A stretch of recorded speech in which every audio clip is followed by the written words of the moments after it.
En organisant cet atelier en partenariat, faudrait-il le rappeler, sur le financement total et entier de la mission, la Cour constitutionnelle espère s'outiller grandement pour faire face à ses missions durant cette période de transition. Il vise à fournir un cadre d'échange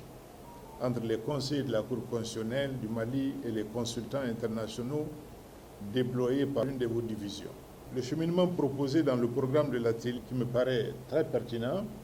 nous permettra de partir d'un bref aperçu des normes internationales et régionales des droits de l'homme durant les processus électoraux, le rôle que joue la justice constitutionnelle dans la prévention des violations et abus des droits de l'homme lors des élections, le droit de recours en matière électorale, les modèles d'assistance des Nations Unies en matière électorale également, pour parvenir à des discussions et des débats très utiles pour notre institution. Et nous savons tous aussi que les processus électoraux donnent souvent lieu à des tensions et quelquefois à des actes de violence pouvant conduire à des violations des droits de l'homme. Et donc il a été jugé utile que la Cour, de concert avec la MINUSMA, puisse faciliter un échange entre ses membres et d'autres experts africains, y compris des pays voisins, pour qu'elles puissent identifier les pistes les meilleures pour traiter les questions liées aux violations des droits de l'homme à l'occasion des processus électoraux. Je pense que le souhait de tous, de la Cour, des autorités maliennes, des acteurs maliens, est d'avoir un processus électoral apaisé, transparent et inclusif. Il est important dans ce contexte que nous prenions toutes les dispositions nécessaires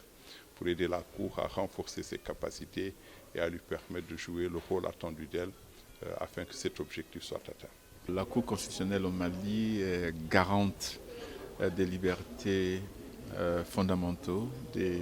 droits fondamentaux. Et l'un des droits fondamentaux, c'est le droit qu'a un peuple de choisir librement ses dirigeants. Et la Cour constitutionnelle joue un rôle très important dans la validation du processus électoral par une décision judiciaire. Et il est important que les décisions prises par la Cour constitutionnelle garantissent ces droits fondamentaux, que ça soit conforme à la volonté de la population, à la volonté des Maliens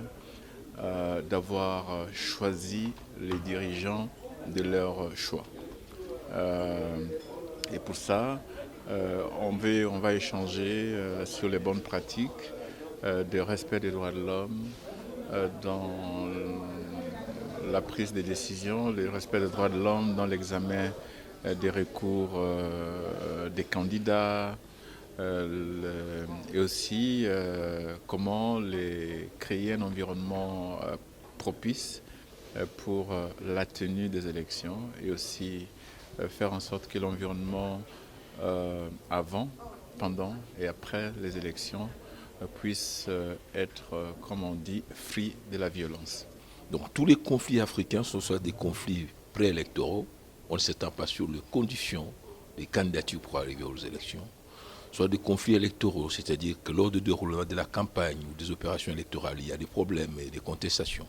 et aussi des problèmes post-électoraux, c'est-à-dire que la mauvaise gestion de résultats. Et pour sortir de cette situation qui, en plus,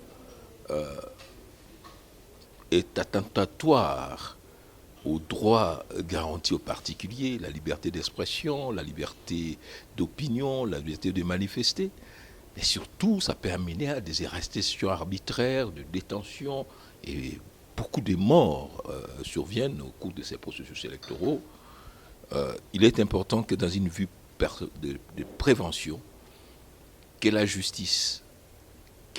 constitutionnelle puisse être capable de prévenir, et si elle ne parvient pas à gérer juridiquement, judiciairement ces conflits, et c'est par le droit que nous pouvons arriver à la paix. Voilà pourquoi nous sommes venus partager avec la Cour constitutionnelle malienne, qui est aussi son expérience, mais avec d'autres pays africains,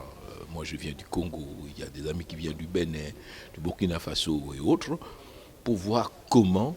la Cour constitutionnelle malienne, mais pourquoi pas aussi congolaise, peut arriver à optimiser sa participation systémique à l'émergence de bonnes élections. Merci.